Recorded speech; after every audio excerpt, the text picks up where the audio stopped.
नमस्कार दोस्तों, स्वागत है आपका हमारे YouTube चैनल विधिलॉजी पर।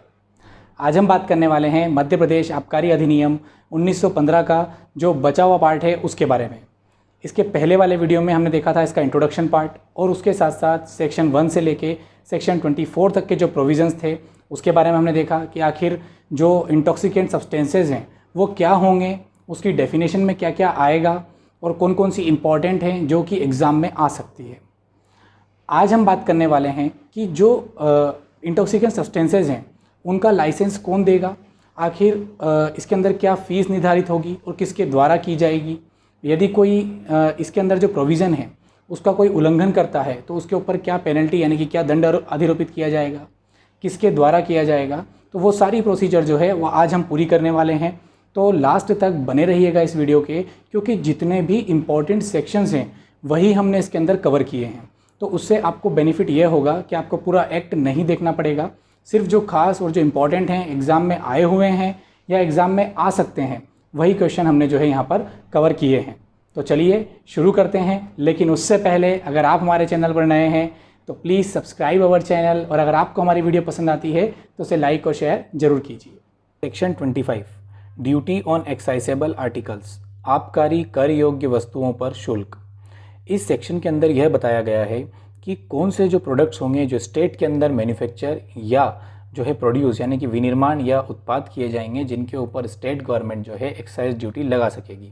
तो इसके अंदर यह बताया गया है कि राज्य सरकार जो है ऑल एक्साइसेबल आर्टिकल्स यानी कि जितने भी आबकारी कर योग्य वस्तु हैं उनके ऊपर आबकारी शुल्क या प्रतिशुल्क ले सकेगी। तो इसमें जो है काउंटरवेलिंग जो शुल्क होता है वह भी ले सकेगी। उसके साथ साथ जो है आबकारी शुल्क यानी कि एक्साइजेबल ड्यूटी है, दोनों ही जो है राज्य सरकार यहाँ पर उस प्रोडक्ट पर लगा सकेगी। लेकिन इसमें एक एक्सेप्शन दिया गया है कि एक एक्ट बताया है medical and toilet preparation excise duties act 1955, यानी कि उस एक्ट के अंदर जो आर्टिकल्स या जो वस्तुएं बताई गई है उनके ऊपर एक्साइज ड्यूटीज़ नहीं लगेगी। बस यही हमें यहाँ पर याद रखना है। इसके साथ ही इसके आगे के जो सेक्शंस हैं उनमें हमने वही आपके लिए जो है यहाँ पर इस स्लाइड के अंदर जो है वही चीज़ें ली हैं जो आपके लिए इम्पॉर्टेंट हैं एग्ज़ाम पर्पस से। जो है मोस्ट इम्पॉर्टेंट जो चीज़ें हैं कि जो पूछी जा सकती हैं या जो पूछी गई हैं सिर्फ उन्हीं को हमने इसके अंदर कवर किया है ताकि उसको शॉर्ट में आप लोगों के लिए ईजी बनाया जा सके।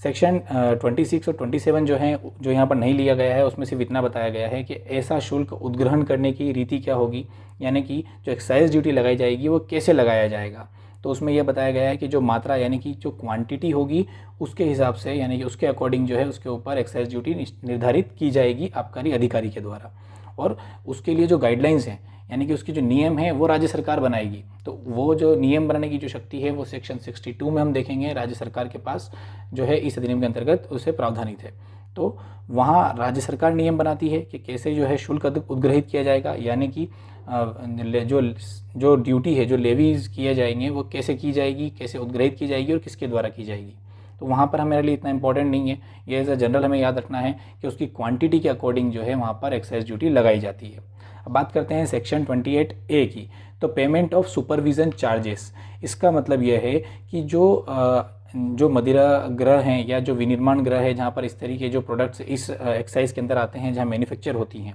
वहाँ पर यदि आवश्यकता है किसी गवर्नमेंट के द्वारा अगर कोई व्यक्ति जो है वहाँ पे एज अ सिक्योरिटी या एज अ सुपरविज़न जो वहाँ पर करने के लिए जो है आवश्यकता है, तब जब गवर्नमेंट वहाँ पर जो कोई सुपरवाइज़र वहाँ पर नियुक्त करेगी तो ऐसा जो सुपरवाइज़र होगा यानी कि पर्यवेक्षण जो होगा उसके जो सैलरी या जो उसका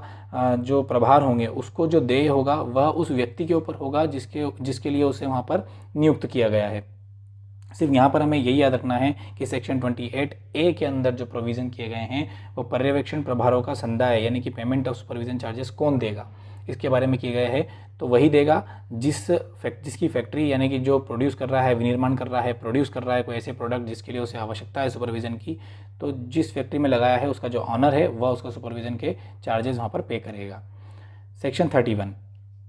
इसका बाद की जो सेक्शन है सेक्शन 29 सेक्शन 30 उसके अंदर दिया हुआ है कि power to take security from licensee, यानी कि जो अनुज्ञप्तिधारी है जिसको लाइसेंस दिया है मदिरा या जो इंटॉक्सिकेंट सब्सटेंसेज है उनको प्रोड्यूस करने का, मैन्युफैक्चर करने का, तो उनसे उसके बदले सिक्योरिटी ली जा सकेगी, उसके बारे में उसमें प्रोविज़न है। सेक्शन 30 के अंदर जो है यह बताया गया है कि जो पारिभाषिक त्रुटियाँ या अनियमितताएँ या लुप्तियाँ अगर कुछ हो जाती हैं किसी अनुज्ञप्ति में तो इस कारण से वह अनुज्ञप्ति इनवैलिड नहीं होंगी, बस यही वहाँ पर बताया गया है, लेकिन वो इतना इंपॉर्टेंट नहीं है इसलिए उसको हमने यहाँ पर जो है स्लाइड के अंदर नहीं लिया है। सेक्शन 31 पावर टू कैंसल और सस्पेंड लाइसेंस, यानी कि जो अनुज्ञप्ति है उसे रद्द या निलंबित करने की शक्ति। तो कोई भी लाइसेंस, परमिट या पास उसे जारी करने वाला प्राधिकारी रद्द या निलंबित कर सकेगा, यानी कि जो व्यक्ति जो है अनुज्ञप्ति जारी करता है, यानी कि जो लाइसेंस जारी करता है, वही जो अधिकारी है या जो प्राधिकारी है वह ऐसे लाइसेंस, परमिट या पास को रद्द या निलंबित कर सकता है। अब उसके लिए कुछ कंडीशंस दी गई हैं कि कौन सी कंडीशन में जो है ऐसे पास या जो अनुज्ञप्ति यानी कि लाइसेंस या परमिट है उन्हें रद्द कर दिया जाएगा। तो उसमें लिखा गया है कि यदि कोई जो है उसका जो शुल्क होता है, जो फीस है वह नहीं देता है तब कर दिया जाएगा, या कोई ऐसे गाइडलाइंस या जो मानक निर्धारित किए गए हैं उसका फॉलो नहीं करता है, उसका उल्लंघन करता है, तब जो है उसका जो लाइसेंस या जो परमिट है उसे कैंसिल कर दिया जाएगा। या फिर जो उसका धारक है यानी कि जो लाइसेंसी है उसके ऊपर जो है प्रसंगेय तथा अजमानती अपराध के लिए वो सिद्ध दोष ठहराया दिया जाता है, तब जो है उसका लाइसेंस निरस्त कर दिया जाएगा। तो ये सारे प्रोविजंस जो हैं सेक्शन 31 के अंदर किए गए हैं, लेकिन आपको यहाँ सिर्फ इतना याद रखना है कि कौन कर सकता है। तो ऐसा अधिकारी या प्राधिकारी जो उसे जारी करता है उसके पास ये शक्ति है कि वह उसको निलंबित कर सकता है। Section 32 power to withdraw licences, यानी कि प्रत्याहरण की शक्ति। तो यह किसके पास होगी, वह सेक्शन 32 में बताया गया है। तो इसमें लिखा गया है कि जब कभी उस प्राधिकारी का जिसने कि इस अधिनियम के अधीन कोई अनुज्ञप्ति यानी कि लाइसेंस मंजूर की हो, यह विचार हो जाए कि सेक्शन 31 में विनिर्दिष्ट किए गए कारणों से भिन्न किसी कारण से ऐसी लाइसेंस का प्रत्याहरण कर लिया जाना चाहिए, तो वह 15 दिन के लिए उसके संबंध में देय फीस की रकम के बराबर राशि का परिहार करेगा। तो इसमें यह बताया गया है कि अगर कोई ऐसे कारण आ जाते हैं जिससे उसे लगता है कि सेक्शन 31 के अंदर जो कारण है उससे कोई अलग ऐसे रीजंस हैं जिसकी वजह से जो लाइसेंस है उसको विदड्रॉ कर लिया जाना चाहिए, तो 15 डेज़ की जो है उसकी जो फीस है उसको माफ़ करते हुए उसके साथ साथ उसको एक नोटिस देगा कि उसका जो लाइसेंस है वो विदड्रॉ किया जा रहा है, और उसके साथ साथ जो लिखित सूचना है उसमें यह बताएगा कि क्यों किया जा रहा है। तो यहाँ से आपको याद रखना है कि पावर टू विदड्रॉ लाइसेंसेस कौन से सेक्शन में दिया गया है, तो सेक्शन 32 में दिया गया है। इसके बाद आता है सेक्शन 33 जिसमें किया गया है अनुज्ञप्तियों का अभ्यर्पण यानी कि सरेंडर ऑफ लाइसेंसेस। तो इसमें बताया गया है कि जो लाइसेंस होल्डर है वह कब जो है इसके अंदर अपना जो लाइसेंस है वो सरेंडर कर सकता है, और ऐसे सरेंडर करने के पहले उसे सूचना किसको देनी होगी, तो आबकारी आयुक्त को जो है उसके अंदर उसे 1 महीने पहले यहाँ पर सूचना देनी होती है, जिसका प्रोविज़न जो है इस सेक्शन के अंदर किया गया है। लेकिन यहाँ पर भी सिर्फ आपको इतना ही याद रखना है कि अनुज्ञप्तियों का अभ्यर्पण यानी कि सरेंडर ऑफ लाइसेंसेस कौन से सेक्शन में दिया गया है, जो फिर भी जो है इतना इंपॉर्टेंट नहीं है इसलिए उसे हमने यहाँ पर कवर नहीं किया है। चैप्टर 7 ऑफेंसेस एंड पेनल्टीज़, इसका नाम भी हमें याद रखना है कि ये कौन से चैप्टर के अंदर यानी कि कौन से अध्याय के अंदर अपराध और शास्तियों के बारे में उपबंध किया गया है। तो यह सेक्शन चैप्टर 7 के अंदर किया गया है, क्योंकि यह जो क्वेश्चन है ये ऑलरेडी जो पिछली एग्ज़ाम थी एडीपीओ की 2016 वाली उसमें पूछा जा चुका है, और ऐसे चैप्टर्स के नाम एग्ज़ाम के अंदर पूछे जाते हैं, ये पैटर्न रहा है। इसलिए आपको जहाँ इंपॉर्टेंट चैप्टर्स हैं उनके नाम हमेशा याद रखना चाहिए, और जो इंडेक्स है उसको रफली एक बार मतलब आपको उसको रीड करना ही चाहिए ताकि आपको याद रहे, क्योंकि क्वेश्चन बन सकते हैं और कोई से भी चैप्टर का नाम वहाँ पर पूछा जा सकता है। सेक्शन 34 ये मोस्ट इंपॉर्टेंट है क्योंकि यहाँ से क्वेश्चन बहुत सी बार पूछे गए हैं। इसमें बताया गया है penalty for unlawful manufacture, transport, possession, sale etcetera, यानी कि जो इंटॉक्सिकेंट सब्सटेंसेज हैं यानी कि मादक द्रव्य जो हैं उनका यदि कोई अनलॉफुली यानी कि गैर कानूनी या अवैध रूप से विनिर्माण करता है, परिवहन करता है या उसको कब्जे में रखता है या बेचता है, तो उसके लिए उसको क्या दंड दिया जा सकेगा वो सेक्शन 34 में बताया है। तो जो कोई भी ऐसा कार्य करेगा यानी कि मादक द्रव्य का जो है यहाँ पर विनिर्माण, परिवहन या इंपोर्ट एक्सपोर्ट या उसको कब्जे में करेगा, या उसके साथ ही जो उन मामलों में के सिवाय जो धारा 38 में उपबंध किए गए हैं कोई मादक द्रव्य बेचेगा, भांग की खेती करेगा यानी कि कल्टीवेटिंग भांग, ताड़ी उत्पन्न करने वाले किसी वृक्ष में ताड़ी का व्ययन करेगा या उसकी ताड़ी निकालेगा, किसी आसवानी, मद्य निर्माणशाला या शराब की दुकान का निर्माण करेगा या उसे चलाएगा, या जो ताड़ी से भिन्न कोई ऐसा मादक द्रव्य है जिसका निर्माण करने के लिए यदि वह कोई स्टील या वेसल्स या यूटेंसिल्स का उपकरण जो है वहाँ पर यूज़ करेगा उसको बनाने के लिए या उसको कब्जे में रखने के लिए, तो ये जो सारी ही चीज़ें हैं, उसके साथ साथ कोई मदिरा को बोतल में भरेगा, तो ये सारी चीज़ें यहाँ पर इंक्लूड की गई है। यदि कोई भी व्यक्ति बिना अनुज्ञप्ति के इलीगल तरीके से ये सारे कार्य करता है तो उसे सेक्शन 34 के अंतर्गत जो है अपराधी माना जाएगा और उसे यहाँ पर दंड दिया जा सकेगा, जो होगा 1 वर्ष तक का कारावास और जुर्माना जो कि 500 रुपये से लेकर 5000 रुपये तक का हो सकेगा। लेकिन अगर वह यही अपराध द्वितीय बार या पश्चातवर्ती जो है वापस करता है, तब ऐसी स्थिति में सेकंड और सब्सिक्वेंट कन्विक्शन के लिए उसे 2 महीने से लेकर 24 महीने तक की का कारावास और जुर्माने से जो 2000 रुपये से लेकर 10,000 रुपये तक का हो सकेगा दंडित किया जाएगा। अब यहाँ पर एक स्पेशल चीज़ जो यहाँ बताई गई है कि यह तो हो गया नॉर्मल केसेस में, लेकिन अगर जो इंटॉक्सिकेंट सब्सटेंस है उसकी जो क्वांटिटी है वह 50 बल्क लीटर से ज़्यादा है। यह जो हमने ऊपर प्रोविज़न देखा है 50 बल्क लीटर से कम के लिए, लेकिन अगर 50 बल्क लीटर से ज़्यादा का जो है वहाँ से जो मदिरा जो है उसके पास से जब्त की जाती है, तब ऐसी स्थिति में जो सज़ा होगी वह कारावास जो होगा वह 1 वर्ष से लेकर 3 वर्ष तक का और जुर्माना जो 25,000 रुपये से लेकर 1 लाख रुपये तक का हो सकेगा।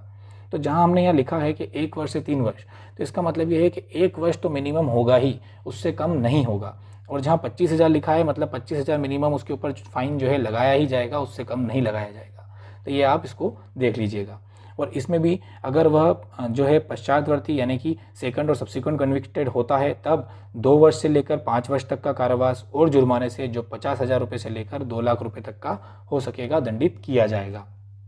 तो यह जो प्रोविज़न है ये आपको याद रखने हैं, क्योंकि ये एग्ज़ाम में पूछे जा चुके हैं और जो है वापस से पूछे जा सकते हैं, क्योंकि मैक्सिमम पॉसिबिलिटी है यहाँ से सवाल जो है प्रश्न जो है पूछने की।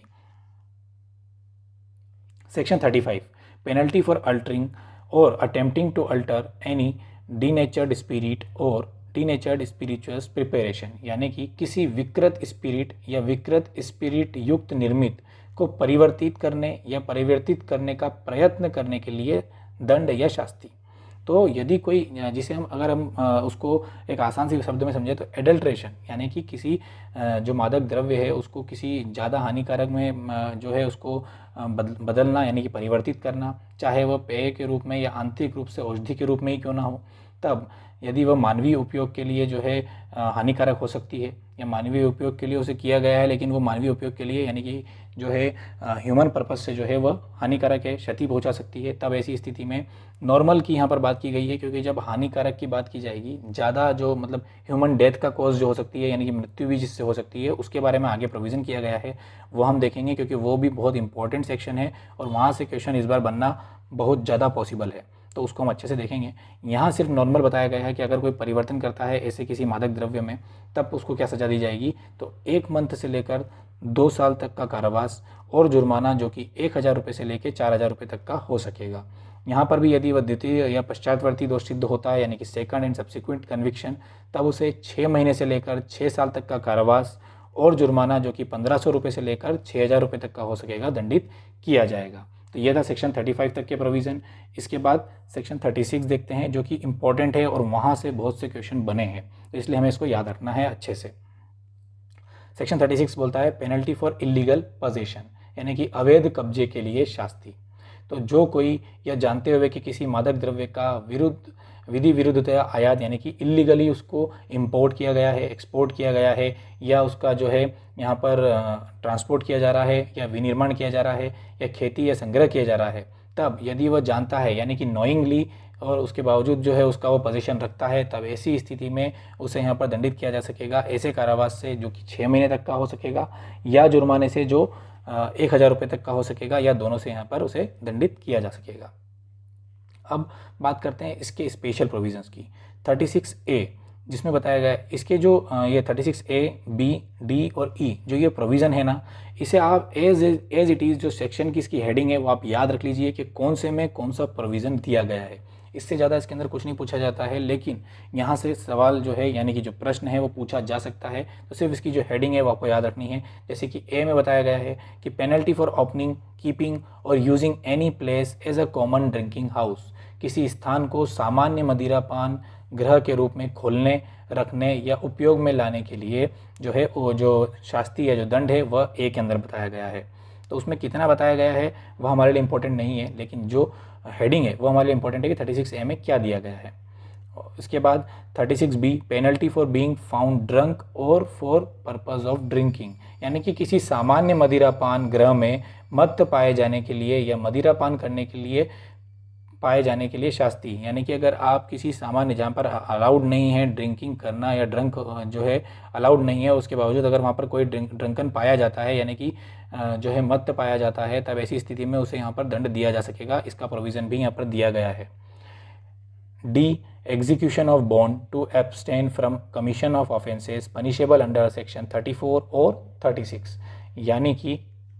इसके अंदर यह प्रोविज़न किया गया है कि धारा 34 या 36 के अधीन दंडनीय अपराध करने से प्रविरत रहने के लिए बंधपत्र का निष्पादन। तो जो कोई भी एक बार पहले दोषी हो चुका है या फिर उसके ऊपर डाउट है तो उससे एक बॉन्ड एग्जीक्यूट कराया जाएगा, यानी कि बंधपत्र निष्पादित किया जाएगा कि वह धारा 34 और 36 के अंतर्गत जो अपराध है वह नहीं करेगा, और यदि करता है तो उसके लिए यहाँ पर जो है दंड का प्रावधान किया गया है। इसमें यह भी बताया गया है कि जो बॉन्ड पत्र होगा वह कब जो है शून्य हो जाएगा, या जो अपील न्यायालय है या उच्च न्यायालय के आदेश करने की इसके अंदर क्या शक्ति होगी, वो सारा ही इसके अंदर बताया गया है, लेकिन हमें सिर्फ इसकी हेडिंग याद रखनी है। अब बात करते हैं ई, जो सबसे ज़्यादा इंपॉर्टेंट है इस 36 के सेक्शन के अंदर। Magistrate to require a person to show cause why he should not be ordered to execute a bond for good behaviour. इसके अंदर बोला गया है कि मजिस्ट्रेट किसी व्यक्ति से यह हेतु दर्शाने की अपेक्षा करेगा कि उसे सदाचार के लिए बंधपत्र निष्पादित करने का आदेश क्यों न दिया जाए। सिर्फ इसकी हेडिंग आपको याद रखनी है, क्योंकि इसके अंदर जो व्यक्ति है जो या तो दोषित हो चुका है या ऐसा कोई अपराध उसके द्वारा करने की जो है संभावना है या जो है विश्वास करने का कारण है कि वह ऐसा कोई अपराध करेगा जो सेक्शन 34 और 36 में बताया गया है, तब उससे जो है मजिस्ट्रेट यह आशा या उससे पूछ सकेगा कि उससे सदाचार के लिए यानी कि गुड बिहेवियर के लिए जो है बॉन्ड क्यों न भरवाया जाए। तो सिर्फ आपको यहाँ पर इसकी जो हेडिंग है वही याद रखनी है। सेक्शन 37 उन अपराधियों के लिए शास्ति जिनके लिए अन्यथा उपबंध नहीं है। Penalty for offence not otherwise provided for, यानी कि इस अधिनियम के अंतर्गत यदि किसी अपराध के लिए जो है दंड यानी कि शास्ति नहीं दी गई है, तब ऐसे अपराध के लिए क्या दंड होगा वह यहाँ पर बताया गया है। तो ऐसे अपराध के लिए जो है यहाँ पर 6 मास तक का जो है कारावास या जुर्माना जो है कि 1000 रुपये तक का हो सकेगा, यहाँ पर दंड दिया जा सकेगा। Section 39 penalty for misconduct by licence. अब जो सेक्शन 38 है जो इसमें हमने नहीं दिया है, वह सिर्फ आपको हेडिंग उसकी याद रखनी है कि जो penalty for certain unlawful acts of licensed vendors, यानी कि जिनके पास अनुज्ञप्ति है, लाइसेंस है, यदि वह कोई अनलॉफुल कार्य करते हैं तो उन्हें क्या यहाँ पर सज़ा दी जा सकेगी या दंड दिया जा सकेगा। तो इसमें कुछ इंपॉर्टेंट पॉइंट्स हैं जो आपको याद रखने हैं कि इसमें यह भी बताया गया है कि अगर कोई मत्त व्यक्ति यानी कि जो ड्रंकन पर्सन है वह किसी लाइसेंस्ड पर्सन के पास जाकर ड्रंकन स्टेट में यानी कि वो मत्तता की जो है स्थिति में है और ऐसी स्थिति में वो वहाँ से जो है मादक द्रव्य खरीदता है यानी कि उससे खरीदता है और अगर वो उसको बेच देता है, तो यह भी यहाँ पर एक दंड है कि अगर वो जो है मत्तता की स्थिति में है तब अगर आप उसे बेचोगे तो ये दंड की जो है दंड की कैटेगरी में आएगा। तो एक इंपॉर्टेंट पॉइंट है जो आपको याद रखना है सेक्शन 38 के अंदर, और बाकी उसके अंदर ऐसा कुछ भी इंपॉर्टेंट नहीं है। Section 39 penalty for misconduct by licensee, यानी कि इसके अंदर बताया गया है कि अनुज्ञप्तिधारियों आदि द्वारा अवचार किए जाने के लिए शास्ति, यानी कि मिसकंडक्ट किए जाने के लिए क्या शास्ति होगी। तो जो कोई भी इस अधिनियम के अधीन जो है मंजूर की गई अनुज्ञप्ति, अनुज्ञा पत्र या पास या का कोई धारक, ऐसे धारक के नियोजन में या उसकी ओर से कार्य करने वाला कोई व्यक्ति जो है इसके अंतर्गत किसी आबकारी अधिकारी द्वारा मांग की जाने पर या ऐसी मांग करने के लिए सम्यक रूप से सशक्त किसी अन्य अधिकारी द्वारा अनुज्ञप्ति, अनुज्ञा पत्र या पास जो है उसे नहीं पेश करता, नहीं दिखाता, जान करके जो है उसको जो अपना लाइसेंस है वह नहीं देता है, तब ऐसी स्थिति में जो है उसके ऊपर यहाँ पर पेनल्टी लगाई जा सकेगी जो कि फाइन अप टू 400 रुपये तक का हो सकेगा। और इसके साथ ही यदि वह ऐसा कोई कार्य जो है सेक्शन 34 द्वारा उपबंधित किसी मामले के सिवाय जो है धारा 62 के अधीन बनाए गए किसी नियम का साशय उल्लंघन करता है, तब ऐसी स्थिति में जो फाइन होगा वह 10,000 रुपीज़ तक का हो सकेगा। तो यहाँ पे सिर्फ आपको इतना याद रखना है कि पेनल्टी फॉर मिसकंडक्ट बाय लाइसेंसी कौन सी सेक्शन में है, तो सेक्शन 39 में। इसके बाद के जो सेक्शन है सेक्शन 40 से लेकर 43 तक, उसके अंदर जो प्रोविज़न्स किए गए हैं वह जो शॉप्स होंगी वह किस तरीके का उपभोग कर सकेंगी, उसके साथ साथ उसमें कौन से अधिकारी आदि को बाधा पहुंचाने या दल पर हमला करने के लिए क्या दंड होगा,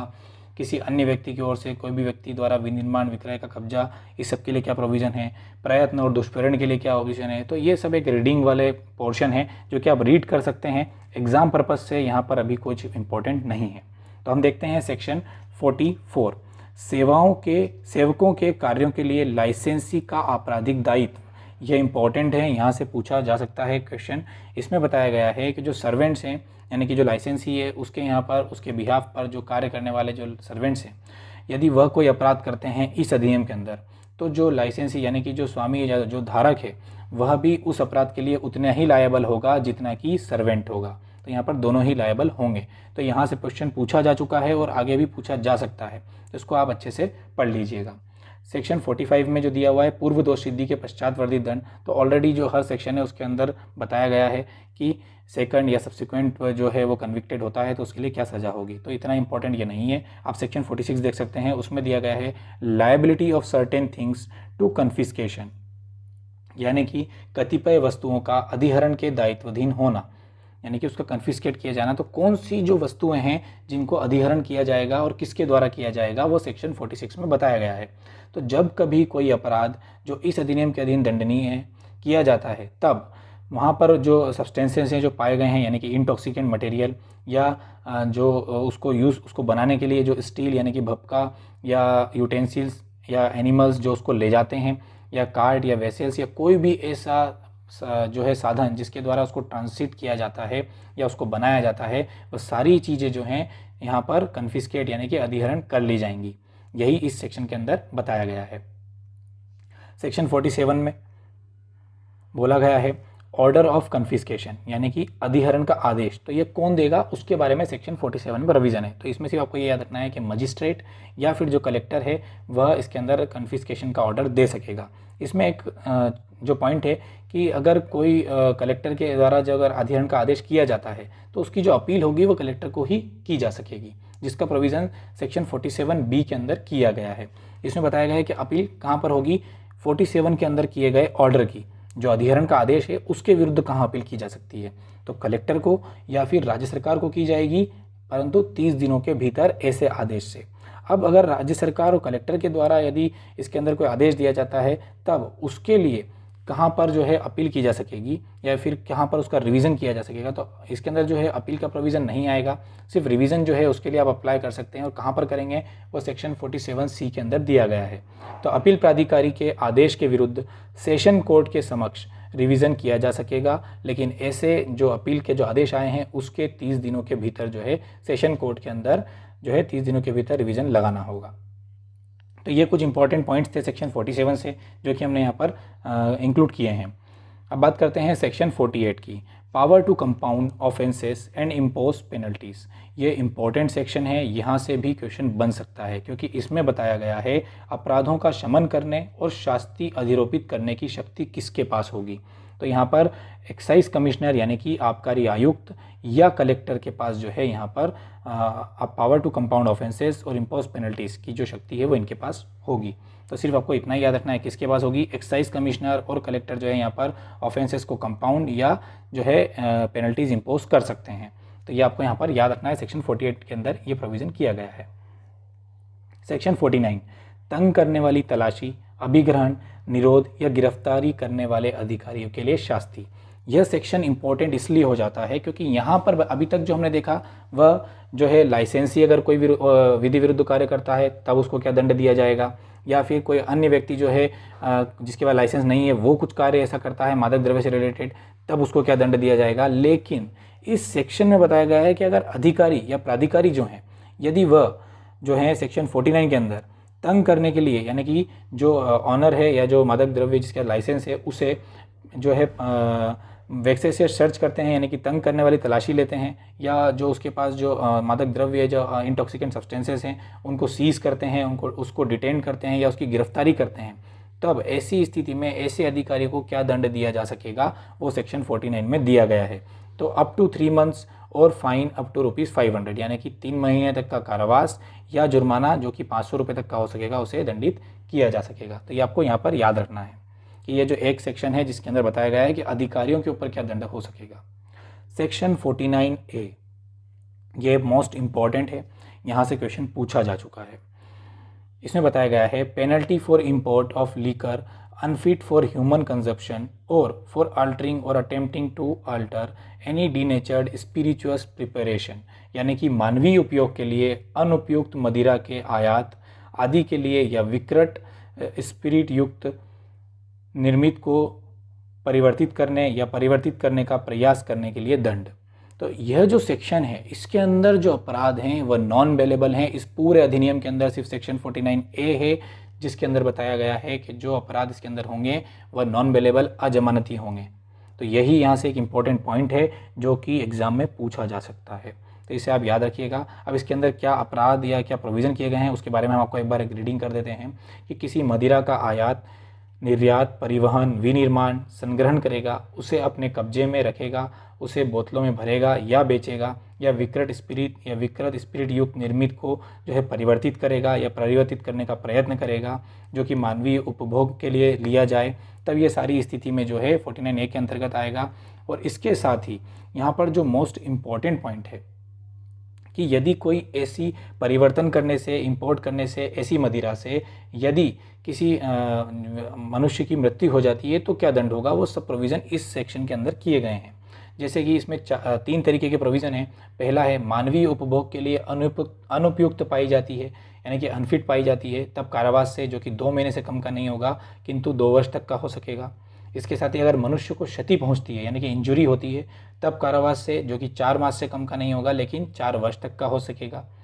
उसके बाद अगर मनुष्य की मृत्यु हो जाती है यानी कि causes death of a human being, तब कारावास जो कि 2 वर्ष से कम का नहीं होगा किंतु 10 वर्ष तक का हो सकेगा, दंडित किया जाएगा। तो ये इंपॉर्टेंट पॉइंट है जिसके अंदर ये बताया गया है कि ऐसी किसी अल्टर्ड या जो है हार्मफुल जो है अगर वो साबित होती है मनुष्य के लिए लेकिन ह्यूमन बीइंग के लिए, तब उसको क्या दंड दिया जा सकेगा, और ऐसा जो दंड या फिर इसके अंतर्गत जो अपराध होगा वो नॉन बेलेबल होगा। तो तीनों पॉइंट आपको यहाँ पर याद रखने हैं।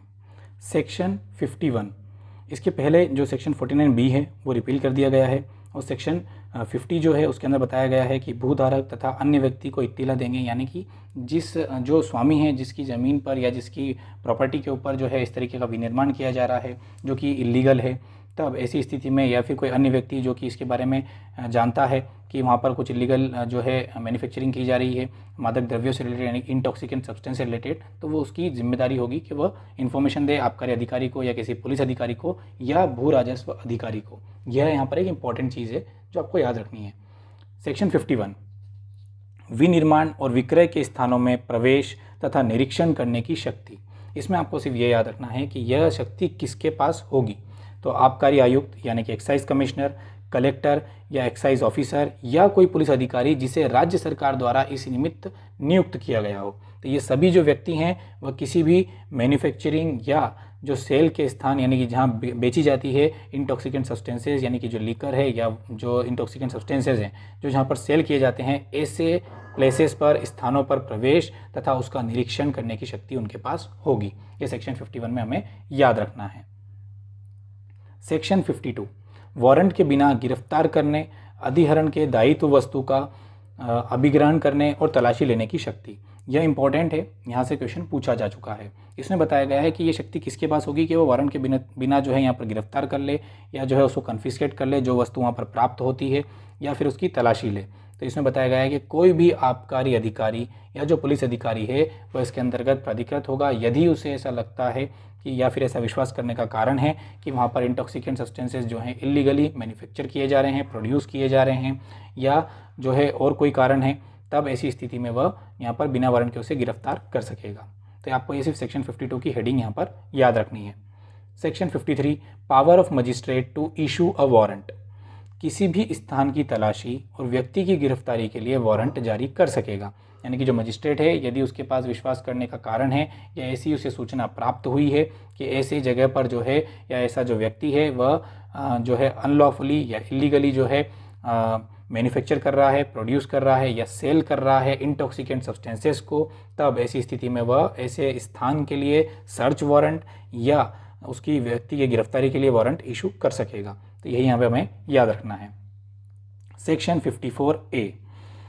Arrest without warrant for obstruction और असोल्ट। इससे पहले 52 में हमने देखा कि वारंट के बिना गिरफ्तार करने की शक्ति क्या होगी और किसके पास होगी। अब यहाँ बताया गया है कि यदि कोई व्यक्ति जो है ऑब्स्ट्रक्शन और असोल्ट यानी कि जो है जो अधिकारी है उनको किसी कार्य में बाधा पहुंचाता है या उनके ऊपर हमला करता है, तब जो है वह विदाउट वारंट उसको अरेस्ट कर सकेंगे। यही प्रोविज़न जो है सेक्शन 54A के अंतर्गत किया गया है और यही हमें यहाँ पर याद रखना है। इसके अंदर एक इम्पॉर्टेंट चीज़ ये है कि जो इसकी बेल होगी, जो व्यक्ति इसके अंतर्गत अरेस्ट किया जाएगा बिना वारंट के, तो उसकी बेल यानी कि जो जमानत है वह तभी होगी जब जिस व्यक्ति ने उसे अरेस्ट किया है यानी कि जिस व्यक्ति ने उसे गिरफ्तार किया है, जब तक वह जो है इसके लिए स्वीकृति न दे दे। तो यह इसमें एक स्पेशल प्रोविज़न है जो आपको याद रखना है। सेक्शन 54A के बाद जो है सेक्शन 55, जिसके अंदर बताया गया है अन्वेषण के मामलों में आबकारी अधिकारियों की क्या शक्तियां होंगी। तो इन्वेस्टिगेशन के लिए वो सारी शक्तियों का प्रयोग कर सकेंगे जो कि दंड प्रक्रिया संहिता में विहित की गई हैं। इसके साथ साथ जो सेक्शन 56 है उसमें बताया गया है कि वो रिपोर्ट किसको करेंगे, यानी कि अन्वेषण अधिकारी द्वारा जो रिपोर्ट है वह कब की जाएगी, उसके साथ आबकारी अधिकारी द्वारा रिपोर्ट कैसे की जाएगी, वो सारे प्रोविज़न जो है इन सेक्शंस में किए गए हैं। अब हमारे लिए जो इम्पोर्टेंट है वह है नेक्स्ट सेक्शन 59, वारंट के बिना गिरफ्तारी के मामलों में अपीयरेंस के लिए प्रतिभूति यानी कि उपसंजाति के लिए क्या सिक्योरिटी जो है ली जा सकेगी अगर कोई व्यक्ति जो है वारंट के बिना गिरफ्तार किया गया है। तो उसके लिए सेक्शन 59 में प्रोविज़न किए गए हैं, जिसमें लिखा गया है कि सेक्शन 59A में विनिर्दिष्ट अपराधों के सिवाय, अब सेक्शन 59A में क्या है वो हम अभी आगे देखते हैं, के सिवाय इस अधिनियम के अधीन दंडनीय समस्त अपराध दंड प्रक्रिया संहिता 1973 के अर्थ के अंतर्गत जमानती होंगे, बेलेबल होंगे। यही एक पॉइंट है जो सेक्शन 59 के अंदर हमें जानने को मिलता है कि इस अधिनियम के अंतर्गत जितने भी अपराध हैं वह बेलेबल हैं। केवल सेक्शन 49A के अंतर्गत जो अपराध हैं उनके अंतर्गत जो अपराध प्रोविजन है वो सारे यहाँ पर नॉन बेलेबल हैं। यही आपको यहाँ पर याद रखना है।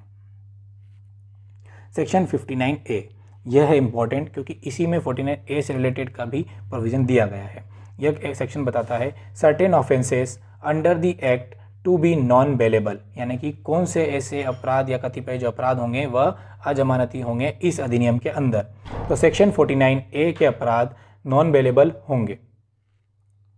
इसके बाद सेक्शन 60 जो है वो रिपील हो गया है। सेक्शन 61 लिमिटेशन ऑफ प्रोसिक्यूशंस, यानी कि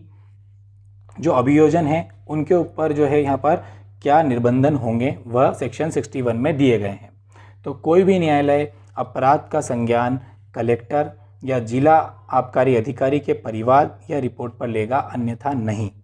और जो परिवाद होगा वह ऐसे अपराध की दिनांक से 6 माह के भीतर संस्थित किया जाएगा, और यदि वह 6 माह के बाद संस्थित किया जा रहा है तो उसे राज्य सरकार की स्पेशल परमिशन लेनी होगी, तभी वह जो है न्यायालय उसको संज्ञान में लेगा। यही आपको यहाँ पर याद रखना है कि परिवाद और रिपोर्ट यानी कि सूचना पर जो है न्यायालय संज्ञान लेगा।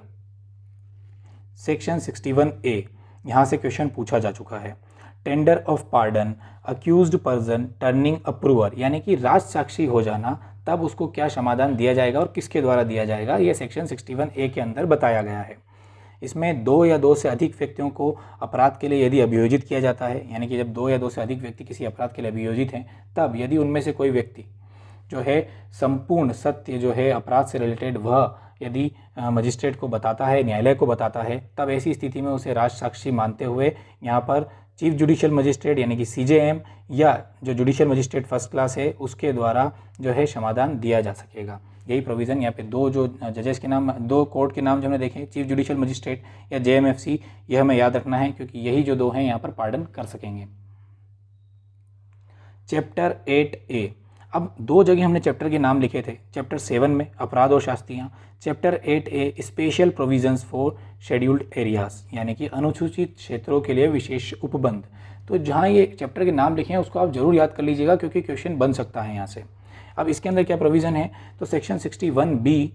डेफिनेशंस उसके अंदर दी गई हैं, जिसमें पहली जो डेफिनेशन है शेड्यूल्ड एरिया क्या होगा, यानी कि अनुसूचित क्षेत्र क्या होगा, तो वही अनुसूचित क्षेत्र होगा जो कि संविधान के अनुच्छेद 244 खंड 1 के अंतर्गत परिभाषित है। तो आपको सिर्फ यही ये याद रखना है कि कौन सी डेफिनेशन में दिया है और कॉन्स्टिट्यूशन के कौन से आर्टिकल में दिया है, जो कि हमने यहाँ पर स्पेसिफाई कर दिया है।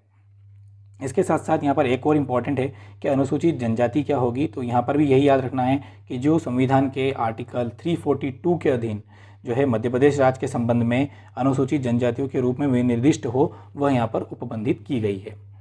सेक्शन 61D, अनुसूचित जनजाति के सदस्यों को अधिनियम के कतिपय उपबंधों से छूट, यानी कि एग्जेप्शन दी गई है। जो शेड्यूल्ड एरियाज़ के जो मेंबर्स हैं उनको यहाँ पर एग्जेम्पशन दी गई है इस अधिनियम के उपबंधों से, यानी कि इस अधिनियम के जो प्रोविजन है उससे एग्जेम्पशन दी गई है। इसलिए आपको उसको याद रखना है कि क्या एग्जेम्पशन दी गई है, कौन से सेक्शन में दी गई है। तो सेक्शन 61D के अंदर किनको दी गई है, अनुसूचित जनजाति के सदस्यों को। तो यह यहाँ से सीधा क्वेश्चन बनता है कि इस सेक्शन में किनको जो है यहाँ पर एग्जेम्पशन दी गई है। सेक्शन 62, नियम बनाने की शक्ति, तो नियम बनाने की शक्ति राज्य सरकार के पास होगी। अब राज्य सरकार यहाँ पर कैसे नियम बना सकेगी, तो जो भी इसके अंदर फीस रेगुलेशन यानी कि जो लाइसेंस होगा वो किस तरीके से दिया जाएगा, उसके लिए कितनी जो है एलिजिबिलिटी होगी, क्या क्राइटेरिया होगा, कितनी क्वांटिटी जो है रखने पर जो छूट दी जाएगी, या ज़्यादा क्वांटिटी रखते हैं तो क्या सज़ा दी जाएगी, उसके लिए परमिशन कैसे दी जाएगी, ये जितने भी पॉइंट्स है इन सब के ऊपर राज्य सरकार यहाँ पर नियम बनाएगी। इसके बाद के जो सेक्शन है सेक्शन 63 से लेकर 69 तक, उसके अंदर सिर्फ ये प्रोविज़न किए गए हैं कि क्या इसके अंदर सद्भावपूर्वक की गई कार्रवाई के लिए संरक्षण होगा। उसके साथ साथ जो है इसके अंदर कौन से जो है अनुसूचियाँ जो बताई गई है शेड्यूल 1 और शेड्यूल 2, जिसमें बताया गया है कौन से एक्ट जो हैं इस एक्ट के बाद निरसित कर दिए गए, यानी कि उनको हटा दिया गया, और जो शेड्यूल 2 है उसके अंदर इसका प्रोफॉर्मा दिया गया है। तो ये सारी चीज़ें हैं, जो इम्पोर्टेंट पॉइंट्स हैं वो हमने सारे इसके अंदर कवर किए हैं। आप इस वीडियो को अच्छे से देखिएगा, इसके साथ साथ आप बेरेट को देखते जाइएगा ताकि जो इम्पोर्टेंट पॉइंट्स हैं उसको आप हाईलाइट कर सकें। तो ये एग्जाम पर्पज़ से आपके लिए एक इम्पोर्टेंट नोट्स तैयार हो जाएंगे। इसका MCQ वीडियो भी हम जल्द लेकर आएंगे। यह वीडियो आपको कैसा लगा हमें ज़रूर बताइएगा कमेंट सेक्शन में, और जो नया वीडियो है वो भी हम जल्द लेकर आएंगे नए सब्जेक्ट का। Thank you for watching. Please like, share and subscribe.